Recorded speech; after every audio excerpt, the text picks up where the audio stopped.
नमस्कार मित्रों, आप सभी का बहुत बहुत स्वागत है। आज हम जानेंगे कि कक्षा 4 के हिंदी विषय की शिक्षण योजना कैसे हम बनाएंगे। इस शिक्षण योजना को हम सिलसिलेवार तरीके से समझें, इसके पूर्व मेरा आग्रह है कि आप हमारे चैनल के पिछले 2 वीडियोस अवश्य देख लें। ऊपर दिए गए आई बटन को क्लिक करें और वहां जाकर हमारे पुराने दोनों वीडियोस आप देख लें।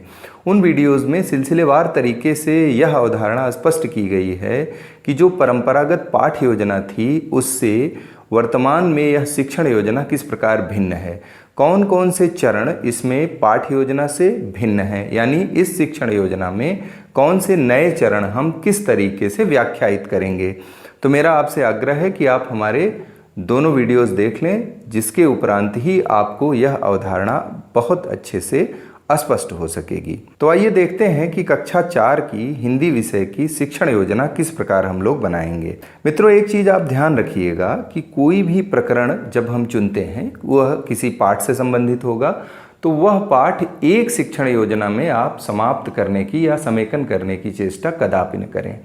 ऐसा तकनीकी रूप से, व्यवहारिक रूप से संभव भी नहीं है। तो आप क्या करें कि उसको आप पहले, आपके दिमाग में एक फ्रेमवर्क होना चाहिए, एक खाका होना चाहिए, एक रूपरेखा होनी चाहिए कि इस पाठ को कितनी शिक्षण योजनाओं में हम समाप्त करेंगे, क्योंकि उसमें कई चीज़ें आती हैं। वह पाठ कई प्रकरणों में फैला हुआ हो सकता है, कई प्रकरण उसमें इन्वॉल्व हो सकते हैं, कई अवधारणाएं उसमें हो सकती हैं, जिसको स्पष्ट करने के लिए आपको कई शिक्षण योजनाओं का निर्माण करना होगा। तो यहाँ पे आप देखिए कि बोलने वाली गुफा जो पाठ है, जो प्रकरण हमने लिया है, उसमें हमने एक लर्निंग आउटकम लिया कि बच्चे सुनी हुई कहानियों को अपने शब्दों में लिख पाएंगे। हो सकता है इसी पाठ में आगे और कोई अवधारणा आपको स्पष्ट करनी हो, तो उसके लिए नई शिक्षण योजना हम लोग बनाएंगे। हो सकता है कुछ शब्द हों, कुछ व्याकरण के बिंदु हों जिनको स्पष्ट करने के लिए हमको शिक्षण योजना बनानी हो, तो वो भी हम ध्यान में रखेंगे। यानी हम कई शिक्षण योजनाएं बनाते हुए उस पूरे पाठ को कवर अप करेंगे, तो इसका भी हमको ध्यान रखना है। शिक्षण योजना में सबसे पहले आता है दैनिक पूर्तियाँ। तो दैनिक पूर्तियों में हम लिखते हैं दिनांक, कक्षा, विषय और समय। कक्षा 4 की यह शिक्षण योजना है, हिंदी विषय की शिक्षण योजना है, जिसमें 35 से 40 मिनट का समय हम देंगे। उसके उपरांत हम निर्णय लेते हैं अपने लर्निंग आउटकम का। तो लर्निंग आउटकम हमारा क्या है? बच्चे सुनी हुई कहानियों को अपने शब्दों में लिखते हैं।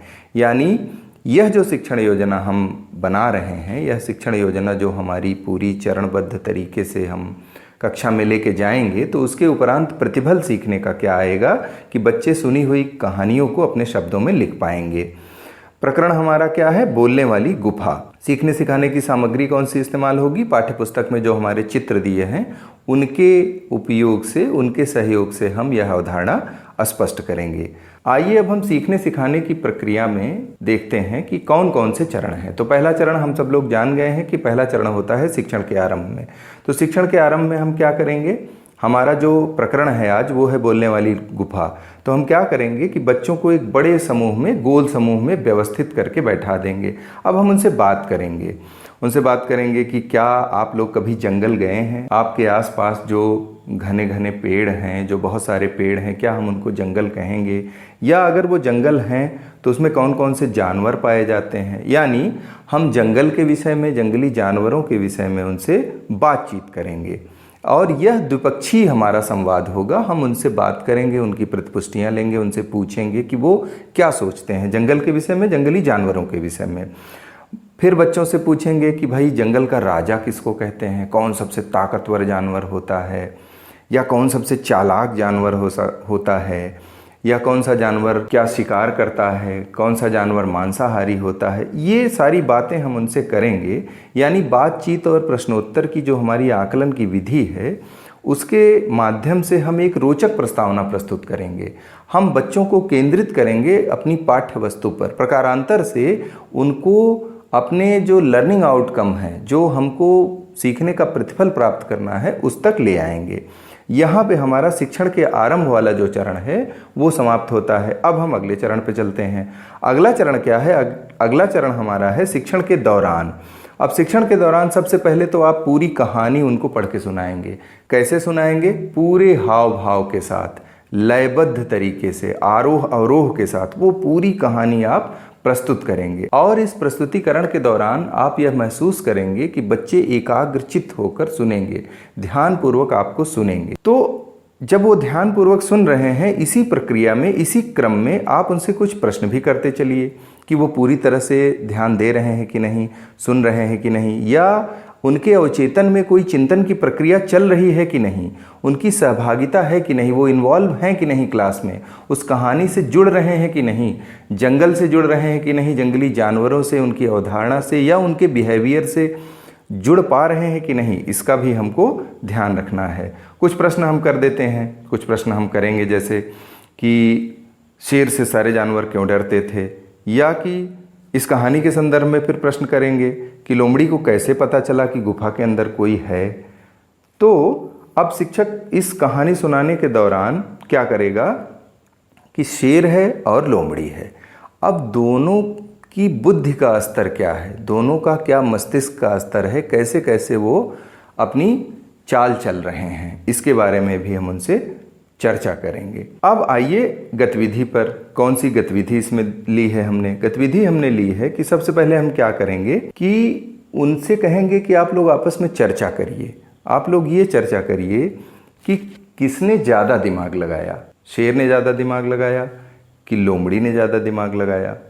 यानी प्रकारांतर से हम क्या कर रहे हैं, बुद्धि कौशलों पर चर्चा कर रहे हैं। अब ये भी उनसे हम पूछेंगे कि किसने गलत आकलन करके प्रतिक्रिया दे दी। अब ये सारी चर्चा जब हमने कर ली तो चर्चा के उपरांत हम क्या करेंगे, छोटे छोटे समूह बनाएंगे बच्चों के, छोटे छोटे समूह बना के उनको कहेंगे लिखने के लिए कि ये जो कहानी हमने सुनाई रोचक ढंग से, पूरी कहानी हमने सुना दी कि ऐसा ऐसा ऐसा सिलसिलेवार तरीके से हुआ, अब आप अपने शब्दों में लिखिए। तो आप अनुभव करेंगे कि हूबहू वही शब्द उनके नहीं होंगे, कुछ देशज भाषा के शब्द इस्तेमाल कर सकते हैं, कुछ स्थानीय भाषा के शब्द इस्तेमाल करते हैं, कई बच्चों को लिखने में समस्या हो सकती है।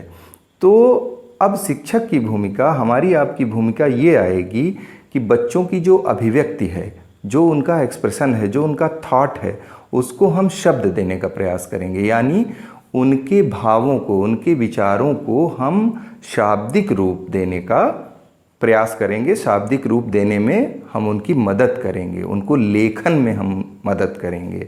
तो ये हमारी गतिविधि है जो इस अवधारणा को स्पष्ट करेगी।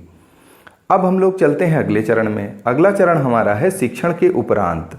जब हमने बता दिया, हमने उनको कहानी सुना दी, उसके बाद हमने गतिविधि करा दी, उनका सहयोग करते हुए उनसे लेखन करा लिया। शिक्षण के उपरांत क्या करेंगे, शिक्षण के उपरांत किसी एक बच्चे की हम कॉपी ले लेंगे, पुस्तिका जिसमें उसने कहानी लिखी है उसकी कॉपी ले लेंगे और उसके बारे में फिर चर्चा करेंगे। उसकी देखेंगे कि उसने कैसे लिखा है, क्या क्या गलतियां की हैं, क्या अच्छे बिंदु उभर के आए हैं, इस पर हम संक्षिप्त चर्चा करेंगे। जैसे शेर के पदचिन्ह के बारे में हम चर्चा कर सकते हैं कि अगर पैरों के निशान न दिखते तो क्या होता। फिर ये भी पूछ सकते हैं, अच्छा बताइए, आप लोग ये बताइए कि लोमड़ी के स्थान पर आप होते तो कैसे पता लगाते कि गुफा में शेर है कि नहीं है। तो ये कर क्या रहे हैं आप, प्रतिभाग और चर्चा के माध्यम से आप आकलन के प्रश्न कर रहे हैं। आप आकलन कर ले रहे हैं कि बच्चे इस कहानी को किस स्तर तक, किस हद तक समझ पाए हैं। यानी जो हमारा लर्निंग आउटकम है, जो हमको प्राप्त कराना था कि बच्चे क्या करेंगे, बच्चे सुनी हुई कहानियों को अपने शब्दों में लिखते हैं। तो लिखते हैं, इसको लिख पा रहे हैं कि नहीं, ये आकलन इन सारे प्रश्नों से स्पष्ट हो जाएगा। इन सारे प्रश्नों को करने के उपरांत जो उत्तर आएंगे, उसके बाद उन उत्तरों का विश्लेषण करते हुए हम पाठ का समेकन करेंगे। अब अगला चरण आता है गृह कार्य। बच्चों से आप बात कर सकते हैं कि भाई आपको जो भी जानवर पसंद हैं या जो भी कहानियाँ आपने सुनी हैं, कोई एक कहानी किसी जानवर के बारे में, खरगोश के बारे में, कछुए के बारे में, चूहे के बारे में, आप एक कहानी घर से लिखकर लाइएगा। अब अगला चरण है हमारा आगामी कार्य योजना। अब आपने आकलन के प्रश्न कर लिए, आपने एक लर्निंग आउटकम डिसाइड किया, उसमें गतिविधि कराई, उसके बाद आप आकलन कर लेंगे कि क्या जो हमारा उद्देश्य था, जो हमको सीखने का प्रतिफल प्राप्त कराना था, वो प्राप्त हुआ कि नहीं या किस सीमा तक प्राप्त हुआ है। इसके उपरांत आप अगली शिक्षण योजना बनाएंगे। इस तरह से यह शिक्षण योजना पूर्ण हो जाएगी। तो मित्रों, आज हमने कक्षा 4 की हिंदी विषय की शिक्षण योजना पर चर्चा की। शिक्षण योजना पर जो हम सिलसिलेवार तरीके से चर्चा कर रहे हैं, अगर आपको हमारी ये सीरीज पसंद आ रही है तो आप हमारे वीडियोस को लाइक करिए और हमारे चैनल को सब्सक्राइब अवश्य करिए। बहुत बहुत धन्यवाद।